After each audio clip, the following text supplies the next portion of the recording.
How exciting. Hi. How are you? I'm good. How are you? How's it going? Oh, it's going well. Okay. Yeah. Yeah. Are Great. you ready for tonight? Yes. Yeah. Yeah. Yeah. I wasn't unsure, yeah. No, I think I keep getting that question, and it feels like I keep missing the point of the question or something like that. There's no point to the question. Right. But Yeah. I know where it is. That's the start. You know what you're wearing? I know what I'm wearing. Okay. I think I know how I'm getting there. Okay. Do you So know I'm which ready. side you're going to preference for your photos on the carpet? Well, what? What's your side? Left side, right side? What's your angle? I don't know what I do not know what my side is, so I just sort of like surrender to it. That one. It's the other one. Oh, That one. sabotage. No, it's a great side. Yeah, no, I just surrender to it, and like, yeah, I think I used to care about where the lens was, but now I'm just like, oh no, this is just evidence that something happened. There you go. And so they just need to like corroborate that I was here. You're here. Yeah, and I You're am. here. Yeah. In honor of you being here, in honor of the movie, and in honor of this chat, I wanted to give you a gift as we start. When I was preparing for this interview, reading up on everything I could that was written about you, I noticed that on more than one occasion, you have mentioned or used in your work Ferrero Rocher candies. Happy Yes. early Easter. There you go. Oh my God! And you know what's I have actually never had one. But you talk about them. You talk about I them. I do talk about them a lot. Are you gonna try one on stage? I do. No, I won't. No, I'm vegan. I don't. Wait, they don't you're look vegan. Yeah, but I I'm do. sorry. No. Don't be sorry. I do. I'm very humored by. So is everyone familiar with Ferrero Rocher chocolates? Yeah. Ferrero Rocher. Ferrero Rocher. Chocolate. I am. It's just. Yeah, one what's of your those, deal with them? Well, it's just one of those things that like I think about them a lot. I have never had one, and I think that what draws me to them is that if you live in New York and you go to a deli, to literally every corner in New York, That's a Ferrero Rocher. at the checkout counter, has these like golden little chocolates, Yes. and there's something about how gaudy and pompous they want to be. Yet they're in the bodega at the checkout. Versus how they're the most accessible, one of the most accessible things you can get in New York. Yeah. I don't know. I saw them once many years ago, and they stayed with me.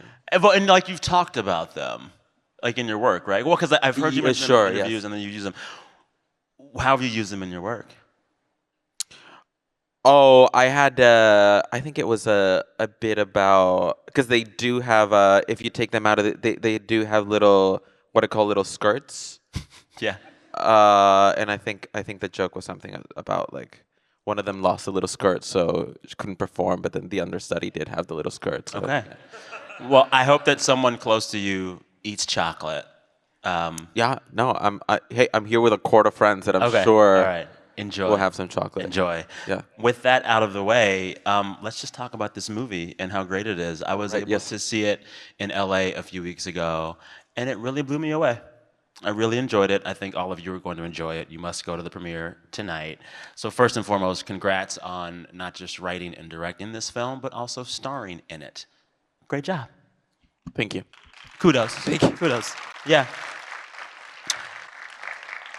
Tell people what this film is about with no spoilers.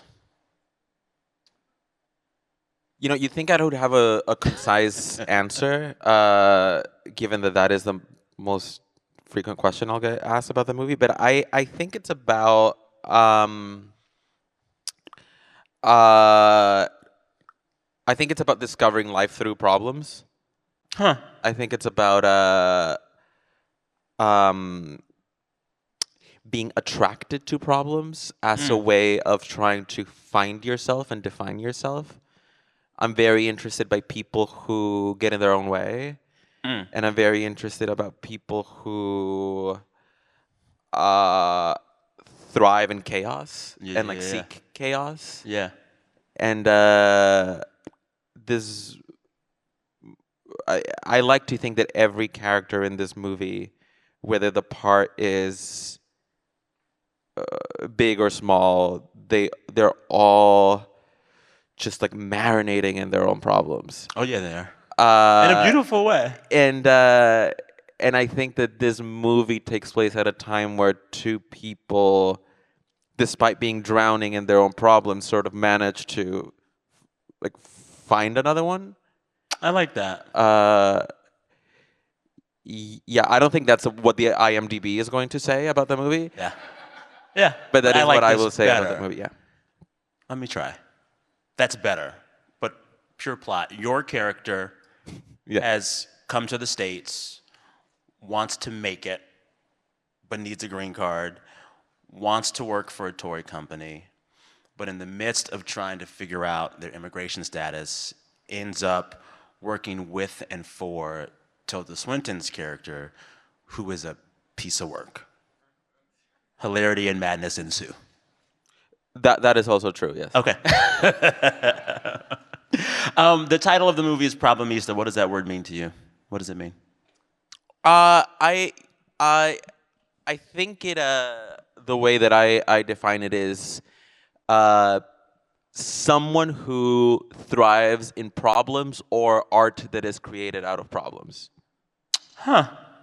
I like to think that it's there's a at the core of the movie there's two, well, there's a few artists in the movie, but one of them played by Rissa. He plays a painter, and so then I thought like, and then my character, he like designs toys, and Tilda's character is sort of in the peripheries of the art world, and she's an art critic, and my mother's character is an architect. So they're all engaging with art, and I was thinking like, what would their art movement be called? Mm. And it's in Spanish, surrealism is you're a surrealista if you do surreal. So then I thought, oh, problemista is maybe Yeah. yeah. Are you a problemista? Yes. How Yeah. long have you known that and been that? Well, I think my therapist knew it before I knew it. That's how it goes with those guys. Yeah. No, I realized that in my life I had a pattern of I was always in the middle of some storm. Okay. And then I think that through the course of making this movie, the therapeutic thing was because when I first started writing this movie, or not writing the movie, but when I first started conceiving this movie, it was a movie about circumstance. It was a movie about perseverance. It was a movie about having a difficult challenge and all those things. And then I think that as the years went by and I kept thinking about it, it's like, oh no, it's a movie about someone who is attracted to all of those things, which is what I think I am. Yeah. Yeah. Has that been good for you, being attracted to problem scenarios, problem people, problem things? I don't know about good. Okay. But I don't know. It just like every like I like little decisions throughout my day. I'm like, why did I choose to do that? And then I'm like, oh right. What was your last decision like that? Well, I used to go like I just stuff like my prescription is at a pharmacy so far away from my apartment. Just like little things like it's so far away. So getting the prescription is like a whole day, and it's like, why am I doing this? And I think that I feel comfortable doing that. I think that if something feels easy, I get like restless and like a little mad at myself or something. Okay. Yeah. So creating some conflicts to feel alive. Truly, yeah. All right. Yes. All right. This movie is all about your character's navigation of America's truly outlandish immigration system. And the thing that you realize very quickly in this film is that the immigration process right now makes no sense at all whatsoever. And your character goes through that over the course of the entire movie. How was your experience being an immigrant Was it as hard as your characters was in the movie? I mean, obviously, hard is such a relative Yeah. term, but yes, the experience was very close to the experience in the movie. Obviously, I take so many licenses in the movie, but I think I'm interested in. I think like what to me was a visa, Mm. to other people might be navigating their insurance. Huh. To other people, maybe they're trapped in. I feel like a big part of living in this country I've discovered has been being trapped in cycles of paperwork. Yeah. I feel like everyone is constantly trying to. They don't Everyone have has the their prescription number, so for they the have to call the other CVS. person to give them the number, but that person wants the first number, and then it's like, what is the code and what is the thing? And like we see Tilda's character like trap herself in like Yeah. those cycles too. So the card that I was sort of dealt with as a person was having to figure out a visa. But I think that people will see, even if they haven't been through that, will be like, oh yeah, this reminds me of like, you know, trying to get a loan to go to school or Yeah. whatever. Yeah. What was your hardest day in your process getting that first visa? Sorry, I'm tired of this pillow. Um, my hardest day, the thing is like I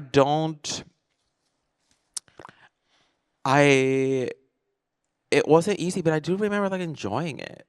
Stop. I do It's remember. what? Okay. I Tell me. do remember feeling like I was proving something to myself. I think What were you proving to yourself? that I was capable of figure myself out. That I was like finding myself. That um, uh, but I don't know.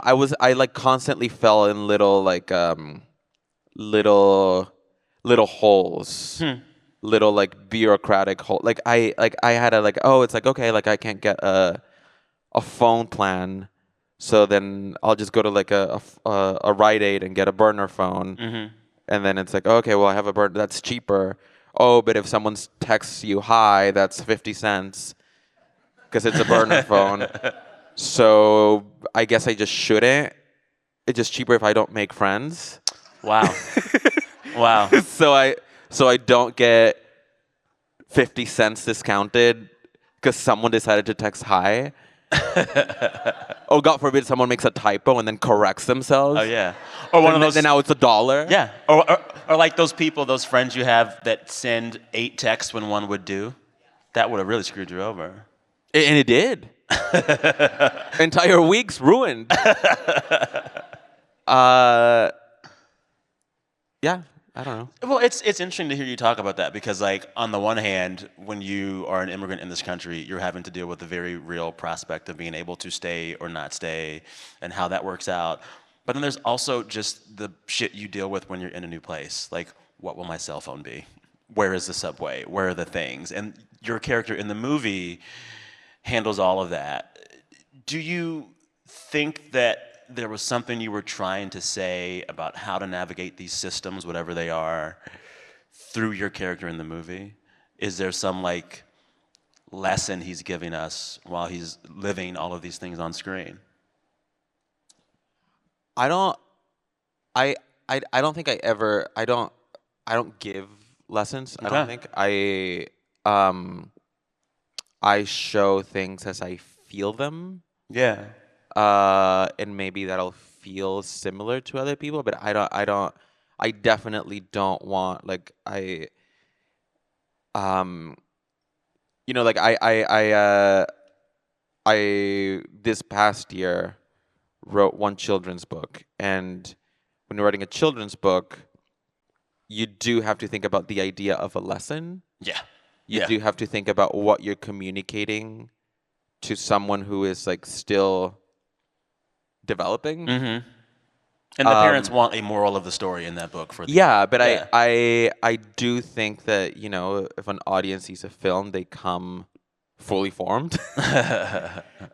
So I don't want to say like this is how things are, this is how things should happen. It's just like, oh, this is how I felt it. Yeah. Well, And yeah. yeah. And I noticed that because like a lot of the content that you'll watch about immigration, it just points out how the system is fucked and how some players involved in it are really, really bad. But your movie's not doing that. It doesn't feel like at any point you're offering a larger indictment of anything. You're kind of just saying like, this is what it is, and this was the experience. Did you feel a pressure when you set out to make a movie that deals with immigration to have message, especially in our current political climate where it's almost expected of everything? I have felt fortunate that and I haven't done a ton of work yet. Obviously, I do feel like I'm very much starting, but I do feel very fortunate that everyone I've worked with feels like they're working with me because they're interested in the work and not in Yeah. like communicating Okay. any sort of message. I Yeah. have never really felt pressure to be grandiose about anything, which I think is really healthy. Um, yeah, like I think I have been very lucky to be able to do work that feels honest and fun, Yeah. and doesn't feel like it's uh, an after school special. Okay. Yeah. Okay. And I like that. Can we talk about, and I'm not going to give away plot by talking about this, but can we talk about some of the scenery in the movie in which Tilda Swinton's character becomes a mythical creature? Can we talk about that? Sure. Yeah. Okay, okay. Yeah. How do we set this up? In the movie, your character starts to work with Tilda's character, Hmm. who is a piece of work. And I didn't know you were here. Piece of work in the best way. But then, in your character's mind, as you're grappling with Tilda's character, in your imagination, her character becomes a dragon and you become a dragon slayer. Tell me how you got to that. Because when I saw that on screen, I was like, oh my goodness, I deal with people in work and life who I don't like every day and who get on my nerves all the time. I've never imagined them as dragons to slay. Now I want to, but like, where did that come from for you? Well, I mean, the movie obviously plays with metaphor and imagination and all Yeah. these things, and I again I like portraying things as they feel, not Yeah. necessarily as they are. Yeah. And I think that this character feels uh monstrous in some ways, and she feels overwhelming, and she feels, but at the same time, like alluring, and We're drawn to dragons. we're obsessed with dragons. Yeah. So yeah, I feel like this movie portrays things as they feel, and that is why it takes so many liberties. That it's why there's so many like departures Yeah. from reality. Yeah. Acting that scene would be challenging enough, but like, how do you direct Tilda Swinton to be a dragon? What are you saying before the shot is shot? Oh, I don't know. It really felt like we were playing. Really? It really felt Okay. like we were just playing. I don't recall being like, how do I explain that she's a, like it's I don't know if it just felt very like, of course, like very very organic, very easy, um and also the it's not just director and actor who are doing this. Yeah. It was a beautiful, beautiful, beautiful garment that our costume designer Kathleen George made. We're in a beautiful cave that was created by a lot of people. Our production designer. There's red lighting that sells that she's a dragon. There's there's producers helping me communicate. So it's I do feel very happy that everyone who worked on this movie uh understood it, but also came about it with their own imaginations. And I think that particularly that scenes like the dragon scene, Yeah. it was like we had developed a shorthand about this world, and everything just it just felt like we were all playing. Like I remember our Katie, our production designer, just being so excited to show us the cave that this dragon was. Where y'all made a cave? We made a cave, yeah. Where? Like somewhere in Brooklyn. uh, the cave that I think our most expensive splurge, I think, was that cave. Foam is very expensive, is what I Okay. learned doing this movie. Foam is incredibly expensive. How big? Tell me how much. I don't know, but this is like a fact that kept being repeated. Like foam is very expensive. Foam is very expensive. Well, no, it has to be smaller because foam is very expensive. And it's just like, oh, okay, foam is very expensive. Okay, yeah. Big foam is lying to you, man. Well, because that's a thing that you like. As a writer, I have like really learned to stop assuming that I know how things will get made. Because I'm like, well, I just wrote it in a cave. Like, what can it's foam? It's cheap, right? Like, Exactly. I'm doing everyone a favor. Yeah. I Go wrote to Michael's, make a cave. I don't know. Yeah. Well, that's the thing. I think that because I did work at Saturday Night Live, where you're so spoiled because you have every resource you can possibly imagine. Yeah. And no one ever comes to you saying there's no money for this. Uh-huh. Ever. Yeah. You don't think about it. Yeah. And then you get out of that, and then they're Then like, you find out foam is expensive. and then you find out foam is expensive. Yeah. Yeah. So, I mean, hearing you talk about this, it leads to my next question, because I wanted to ask you about your directorial style, and it seems that your style is incredibly collaborative. I like to think so, yeah. Or that's what I aim for, yeah. What were you trying to teach yourself about directing before you directed this film, if anything? Oh, what did I try to teach myself directing? No, I feel like if I had asked myself that question, I would have been so overwhelmed. Huh. I feel like there's a version of me that, and I'm very happy that I didn't, where I would have opened my computer and typed in How to be a director. directing. And I've gone through all the Wikipedia articles, but I feel immensely lucky that by the time that we started production on this movie, I had been a writer on TV for a long time, where my friend Dave, who's sitting right there, had directed basically everything that I wrote for that show. Mm-hmm. And I felt very welcomed into the directing process, and I felt very like those videos that we did at Saturday Night Live were like hours. Mm-hmm. And that's where I really learned about sharing and collaborating in the process. So then by the time, and then I started doing the show Los Spookies with where also was an immensely collaborative experience. Okay. Where my friend Anna and I really got to, again, not direct, but like have immense proximity to directing. Mm-hmm. So then by the time I came to this, I was like, okay, this feels like what I've done, except no naps in the day. All right. Except I can't like zone out during the parts that I deem like, oh, this is not that interesting, so I'm just gonna go. Yeah. Yeah. Yeah. Yeah. Were the skills that you were using on SNL, were they more or less transferable to this filmmaking process than you expected? Yes, in that I already knew what I liked and what I didn't like. Yeah. I already knew where my joy was. I already knew that if I was having in pre-production sort of like a day that felt tedious, I could just go to the wardrobe rack and like be like, oh, it's like this is exciting, and then I would get a little boost, and then That's what you would do?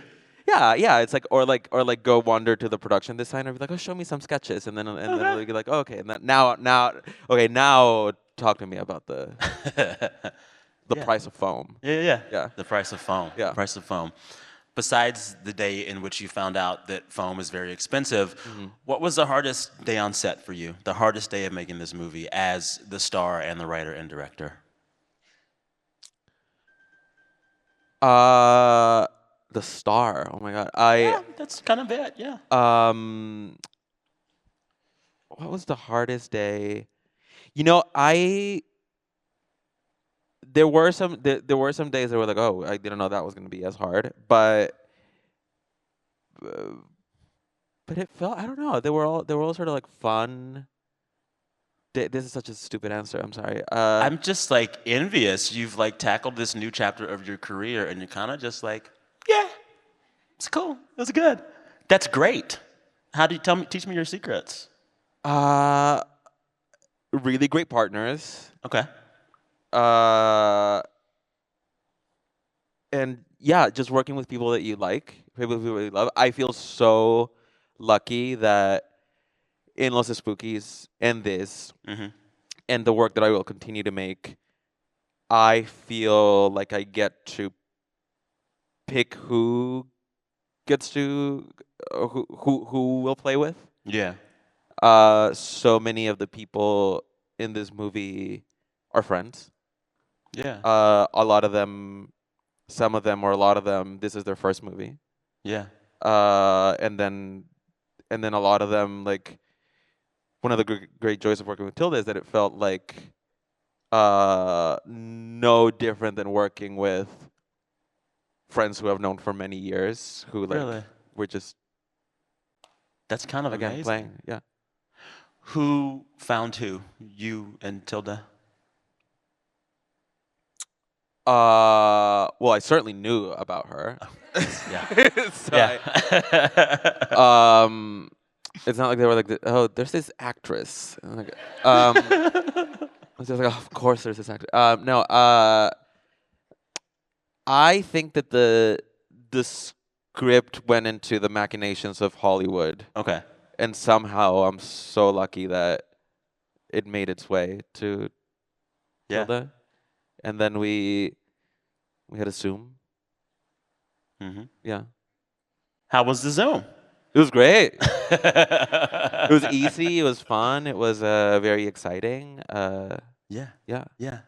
So there's getting back to just like the dragon of it all, which I was just obsessed with for days after seeing the movie. And I think I was obsessed with it because you don't see that kind of whimsy in most adults.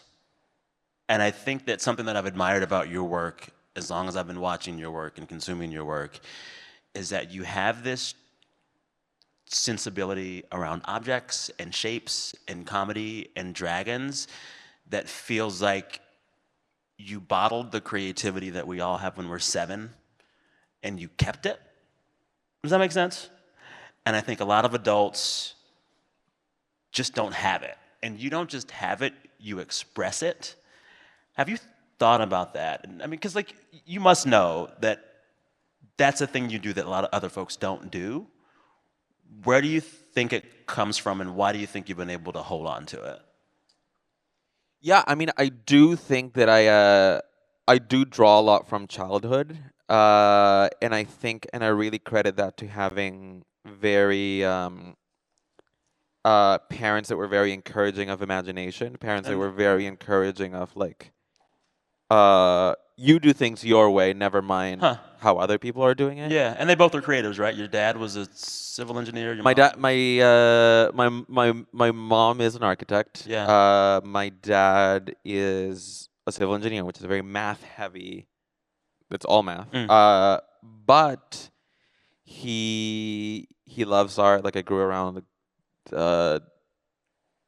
like it's funny because it's like when I was in school and uh there was like kids were exposed for the first time to like the a nude in Hmm. a in an art book or whatever, like they were like shocked and was just like, oh my god, there's like naked people hanging everywhere in my house. Really? Yeah, I don't know. It's it never. So I feel like my parents were always very encouraging of childlike imagination. Mm-hmm. Uh, and then I think that when I was an adolescent, I lost it. Really? Yeah, because then I think came a couple of years of being like, okay, how do I okay, what's everyone else wearing? Oh, I guess I'll Mm-hmm. wear that. Mm-hmm. Like they play video games. Video games. Okay, I'll play a video game. Uh, and then I think, and then I sort of came back to it. What brought you back to it? Uh, Writing, meeting friends that awoke that in me. Yeah. The my roommate in the movie, is played by my friend Spike, who was my roommate Oh, really? in real life, and Yeah.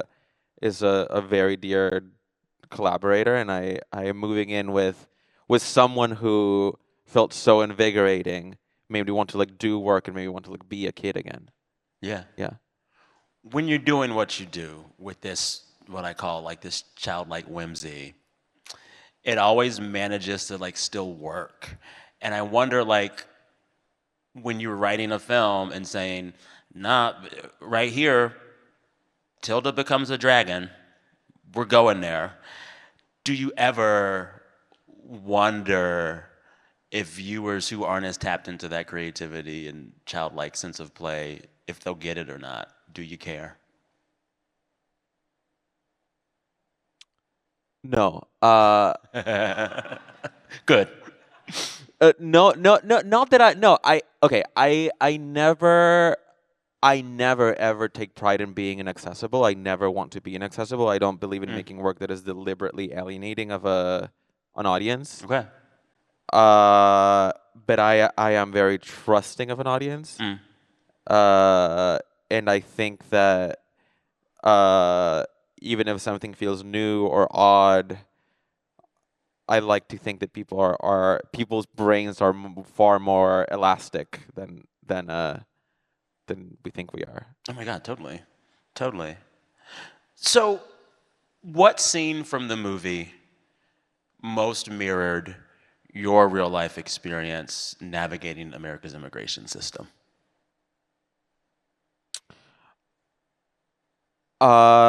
There's a little vignette in the movie where uh my character is just sort of trapped in a maze and like opens one door and keeps going back to the same room and then opens another door and keeps going back to the same room, and like that is sort of, I don't know what paperwork feels like. Yeah. Yeah, Yeah. whether it's like immigration or like doing your taxes or whatever, it just feels like like you're trapped in a maze. Mm-hmm.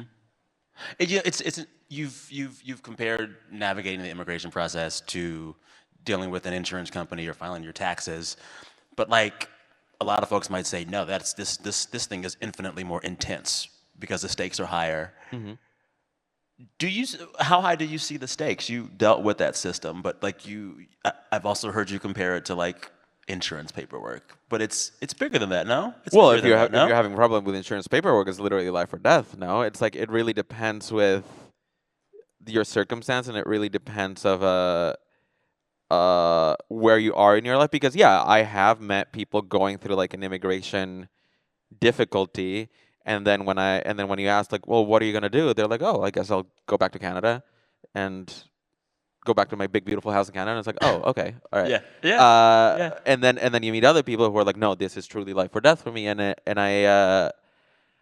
um yeah, I think it depends on where you are in your life when you're coming to it, and I think we see movies not because they depict the thing that we lived exactly, Mm. but because they remind us of how we felt at one point. I have totally connected with movies that are about people who have never met going through problems I'll never go through. Yeah, Yeah. yeah, yeah. To talk more about just, I'm just obsessed with how a child's sensibility of play is in all of your work, and I'm obsessed with how like toys and objects are a part of that. When did you know that you were into toys and just objects and the stories behind them, made up or real? When did you know that you were into that stuff more than probably all other people?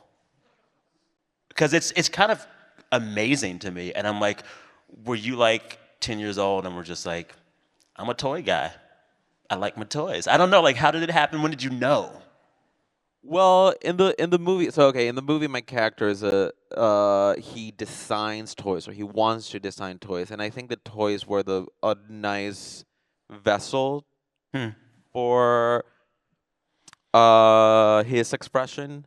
Mm-hmm. Uh, and I don't know. I think that I enjoyed play a lot because it's not that different than what I do now, Hmm. which is like, when you're a child, you have your toys or whatever, and you cast them in little parts, and you come up with your own little stories. Yeah.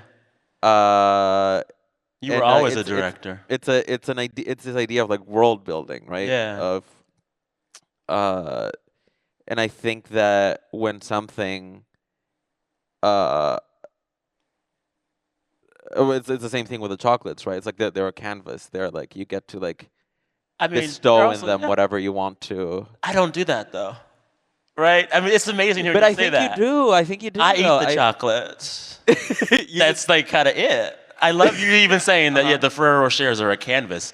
I want you to tell me how you do that because I want to do it too. Like, you have this incredible ability to, like, make the inanimate animate, or at least a palette for, like, larger expression. But I I don't think, but see I think chocolate and say we it's the all story. do, right? It's like you Huh. go to a store and you see a shirt that you really don't like, Uh-huh. and you really don't like that shirt because it reminds you of something that you really don't like, right? So then you're like, you haven't tried on the shirt, you don't know how you look in the shirt, but you're already like bestowing personality on that shirt, Yeah. right? So it's like I feel like we all do it to Okay. some extent. I love that. What is on the canvas of these Ferrero Rochers right now? I'm curious if it's a I canvas. think it's like misguided opulence. I think it's Go on.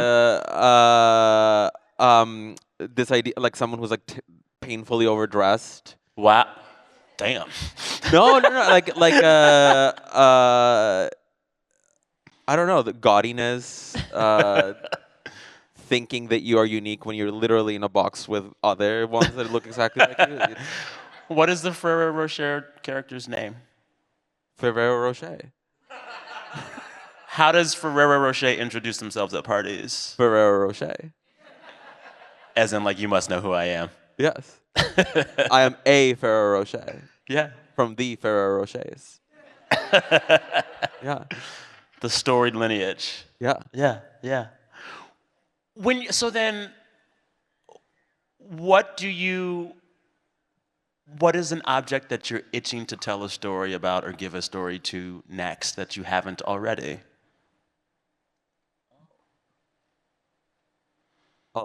I'll get I said oh, but not away from the mic. So Thank you. an object that I'm itching to tell. I like I sometimes I like leave and be like, I feel like I have one right now that I was just like, oh, I'm gonna play with that all during South by.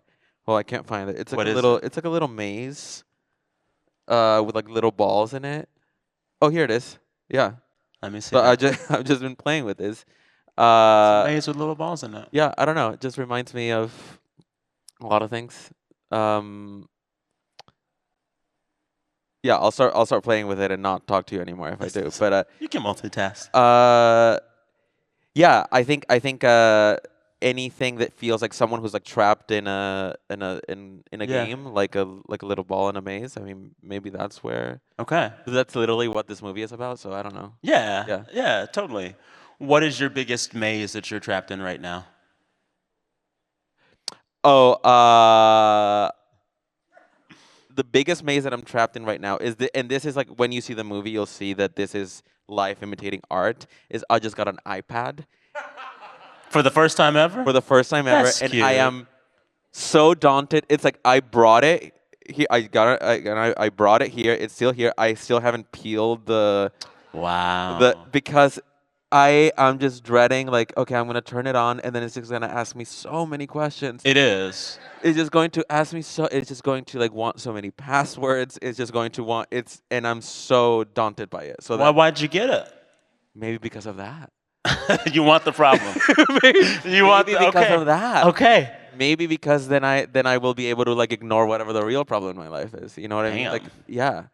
Um, no, I think like no, I'm a professional. I should have an iPad. I should have an iPad. I'm a professional. And it's just like, well, I don't know. I don't know that I You know what you're need gonna one. use your iPad for? You're gonna watch movies on the airplane with it, and that's about it. That's about it. I need a keyboard. You need a keyboard. Oh, but see, I don't like that idea because I like being limited by the airplane selection. You really do chase problems. I like being limited. I like that someone else said there's these 7. Wow. And then I have to because then there's a lot of movies in that list Uh-huh. that I would probably would never see. And you watch them Yes. on the plane. Okay. Yes. Yes. Okay. Yeah. Wow. Wow. Because if I have the world at my disposal, which is what an iPad promises, right? That's exactly what it promises. Exactly what it promises. Then I'll just go back to my corner. You need to return your iPad, I should return my iPad. Yeah. but make it hard. Like go to the Oh no, Apple returning. store furthest away I from you. cannot imagine how hard it must be to return an iPad. I cannot. I bet it's been done before. I bet it's been done before, but like you go like, I would probably set it and walk away. Just give it back Yeah, to them. yeah, in a basket with a bow. Oh, Yeah, that's I'm really sorry. sweet. Yeah. One of the things you've talked about in a lot of interviews is how your work is really rooted in these ideas of identity and representation. And so much of your work is centered around that in, I find, soft and appealing ways. But you're making this movie right now that is about immigration. It's got you as a lead and the writer and the director. And on the one hand, you could say this is really good for representation. This is a great thing. This is a good thing. But you and I both see the landscape in which this film is entering the world. It's actually a rough time overall for Latino creators, period. And I wonder, in the midst of releasing this movie into that climate, how are you feeling about that plot line, the saga of representation, and if any of these big companies ever get it right? Do you see your work ever helping to fight that fight? And what do you feel about the state of the fight, if it is one? Uh, I think. Well, I think a really exciting work comes when studios or whatever like are very trusting of the artist and are very trusting of their vision and the story they want to tell, and that is how you get like that is how organically we arrive to like like a more diverse or whatever media landscape Yeah. is by trusting and sometimes going out of your way to trust points of view that you haven't seen before. Mm-hmm. And I hope that if people see this movie and they like this movie, that will give studios or networks or whomever confidence to find other people like me, other people that I've never met, other people that have gone through things that I've never been through, and be like, okay, well that seemed to go not terribly, so we're gonna do, we're gonna now you get to do one, and now you get to do it, and like and that is sort of what I Do you think that's happening, though? Especially when it comes to Latinos on screen. I don't know. I like to think so. I kind of think, I don't know. I was just talking to a creative who had a show on Netflix, did well. She's Latina, the show's Latina, and they just canceled it and didn't really even tell her why. And a lot of times you'll see these shows that are made by Latino creatives come out, people love them, they have an audience, and then they just always seem to get canceled more often than white shows. And that's not changing, right? And I think that like there's still a shortage of people like you getting to make their own movies. And so I don't know, I have the conversation about diversity on screen all the time, but the last year or so, it's just felt like particularly bad and like this kind of tragic loop of the same story. The Yeah. shit just gets canceled. Do you see that changing?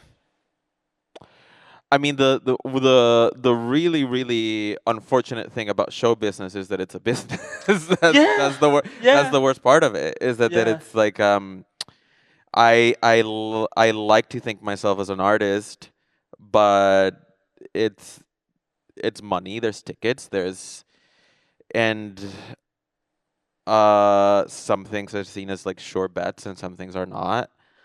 Um, I don't know. I feel like that question feels like above my pay grade or something. Uh, yeah, no, I feel like there's a lot of things that can be very discouraging. Like, Well, like hearing, like when. well, that's just it. Well, I mean, I speaking as a Latino with a Yeah. show that got canceled. Yeah. But but Did that make you mad? did that make me mad? Yes. Uh, sh- yes. Okay. But um, I don't know. I learn you learn so much from it. Made some incredible friends from it. People got to see something that they feel like they hadn't seen before, and I feel like every time someone sees something that they feel like they haven't seen before, uh, that's a good thing. I think that like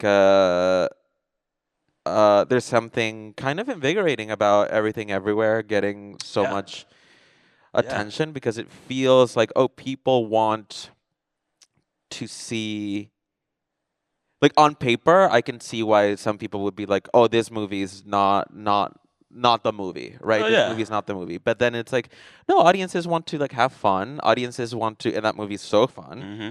uh People want to see new ideas. People want to feel invigorated. People uh and it can star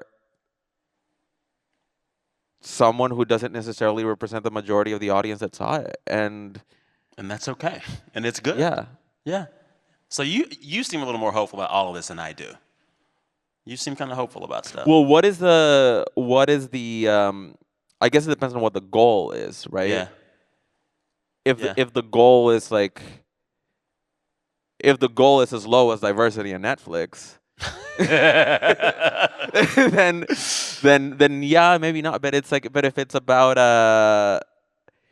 because that's the other thing. It's like your be all end all doesn't have to be a show on HBO or a show on Netflix. It's like you can make work, and again, if you're in it, I don't know. I feel I have felt immensely fulfilled Mm-hmm. now as I was doing YouTube videos with 20 views with my friend. Okay. It's about the love that you put Making what into you it. love. I love that.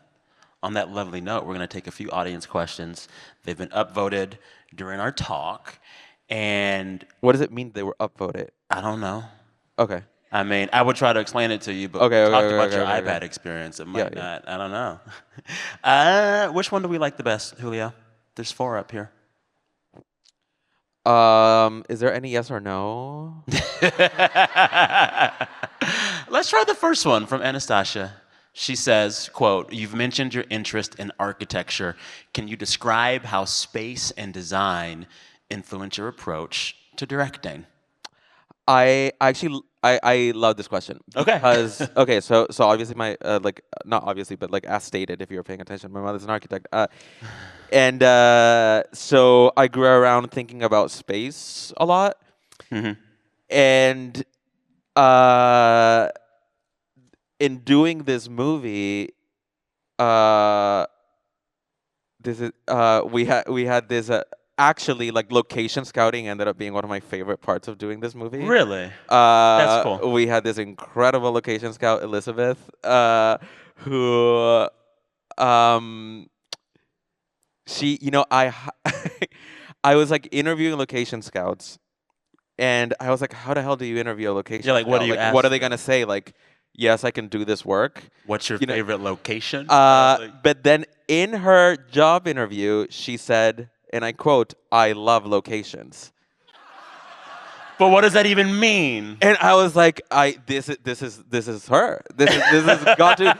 She loves She location. loves location. And then truly, scenes were rewritten and characters were reimagined based on the spaces that we were occupying. What was the one space that most changed the plot, the script, the thing? The ending, the very, very, very final scene in the movie. Really? Yeah, Tell me more without spoiling it. I can't. Oh, okay. But when we saw it, it's sort of like, oh, the final scene just sort of came. Yeah. Yeah. Elizabeth, shout out. Yeah. Yeah. Oh my God. Yeah. What's her full name so we can properly shout her out? Elizabeth Kirkle? Yeah. I look at yeah. Yes. Okay, good. I want to ask this Los Espookies question. Yes. It's from Hannah. Do you have any plans for characters or the general world of Los Espookies migrating into future feature projects? Please say yes. Do you have well, the general world, the beautiful nonsense that Anna and I were playing with is going to follow us for the rest of our lives. But there's a few Los Espookies actors in this movie. I'm making something else with more Los Espookies friends. As for those characters, I don't know, because I think of like The Comeback, which is one of my favorite Yeah. TV shows. Yeah. Had one season many years ago. Mm-hmm. Then it went away. Mm-hmm. And then years passed. And then they had another season. Yeah. So I You'd don't be know. cool with that. Yeah, maybe. I don't know. Yeah, sure. Yes. Yeah. Heard it here first. Come by a new season of Los Espookies. Somebody is South by Southwest. Make it happen. Like these stories don't have to end with, Yeah. So you're open to bringing it back? Yeah, I am. Oh, yeah, good. Yeah. Is the rest of the crew open to bringing it back? Oh, that would be embarrassing if they said no. I like to think so. Yeah. I'm constantly seeking opportunities to work with those people again. Yeah. Please bring it back. Yeah. Do it. I want that. I think we all want that. Last question from the audience, or maybe we have time for two more, but I love this question right here from Jessica. Who has the better fashion sense, you or Tilda? Oh my God. I want to let Tilda answer this one. No, I think it's Tilda. Yeah. No, she's not like no. She's shaking her head no. Look at this, friend supporting friends. I Yeah. love it. Both of you, it's like beautiful. It's fun. Thank you. Yeah. Thank you. Yeah. You too. You look great. I mean, it's a suit. It's a suit. Charles asked for you to describe the journey to getting to your first paid writing job. Describe the journey. Well, what do we mean by journey? How'd you get paid the first time? How'd you make it happen? It was a direct deposit. Like, how did you hustle your first job up? Well, I got an artist visa. I think it was direct deposit. That was really good. I got an artist visa, which meant that the government was going to allow me to be a TV writer. But then I couldn't take any job that wasn't that. Oh. So it's like you have this you have this visa as an artist, so you can't go ahead and take a job at the cafe or whatever, right? But all artists have to work in the cafe to do their art. Well, this is that maze that I'm talking about. Yeah. And so I was like, because the goal was like get the artist visa, get the artist visa. And then I got it, and I got the artist visa, by the way, through a GoFundMe where like my fellow peers supported it. That's nice. And then it was like, oh no, what am I? Okay, now I have to go do the thing that I told them I have to get a job as a TV writer. Yeah. And then not long afterwards, the first little writing job came, and it just plopped into your lap. How did you get it? Well, you know, it's like the manager is sitting here. I'm sure there were a lot of phone calls, and I'm sure Okay. uh, and actually the showrunner of that job had seen my stand up and had like an interest in my work, Yeah. and then he convinced someone that I was the person to write on that show. The rest is history. I love it. Yeah. Question from Jalen or Jalen? Jalen, I think. They wrote, "Love the jacket. What is the story behind wearing the jacket today? Or who made it and what made you wear it today?" Uh, his name is Matt Valdez. He's a designer in Bushwick. He has his clothing line is called Ya Tu Sabe. And what is the story of wearing it today? I hadn't worn it yet, and it's colorful, and I like Well, it. and you were trying to upstage Tilda. Yeah, yes, that's first and foremost always. No, and it doesn't wrinkle easily, which is huge for me because Ah. I don't hang things, I don't iron things. I just Oh. whatever I can like fit into the backpack Okay. is what comes Okay. to yeah. I love it. I love it. We're almost at time. The last Okay. question I'm going to ask you is from me, not from the audience. Just, yes, block it out. Yeah. Getting back to this chat we had about just like preserving your sense of childlike whimsy and having that be a part of your work, what would you say to people who want to tap back into that part of themselves but have perhaps closed it off? I think a lot of American adulthood means closing yourself off to that creative mind of our childhoods. If someone were asking you for some advice to get back into that headspace, what would you tell them? I'm asking for me. Yeah. Okay, so if someone walked up to me and was like, "How do I get back to my inner child?" But like the fun, creative one that makes Tilda Swinton a dragon. Uh, I think that like I was saying, like when I was feeling like overwhelmed or something, I would go like to the wardrobe rack and like be exhilarated by that. I Yeah. think like just being surrounded by things that genuinely bring you joy, Yeah. I always find helpful. Okay. Like sometimes I'll go throughout my day and be like, "Ugh, I haven't seen a single thing I like today," and then I just go out of my way to go find something that Yeah. will make me happy and bring me joy, and that can be like, I don't know, that'll vary for anyone. But I'm a very visual person. For Yeah. other people, it might be like listening to music. They like having a bite of something Yeah. they want. Do what you like. What's the last thing that brought you joy today? The last thing that brought me joy today were these chocolates. You're not gonna eat them. No, but I'll look at them. Okay. Yeah. I hope you look at them and think of me. No, in they're this gonna go. You know where they're chat. gonna go? They're going to go to a storage unit that is very far from my apartment, where I have other rotting Ferrero Rocher chocolates waiting for it. That's exactly where it's gonna go. Forever jail. Yes, Okay. the archive. The archive. Yeah. The archive. Well, I hope this gives you even more things to imagine about. Thank you for this chat.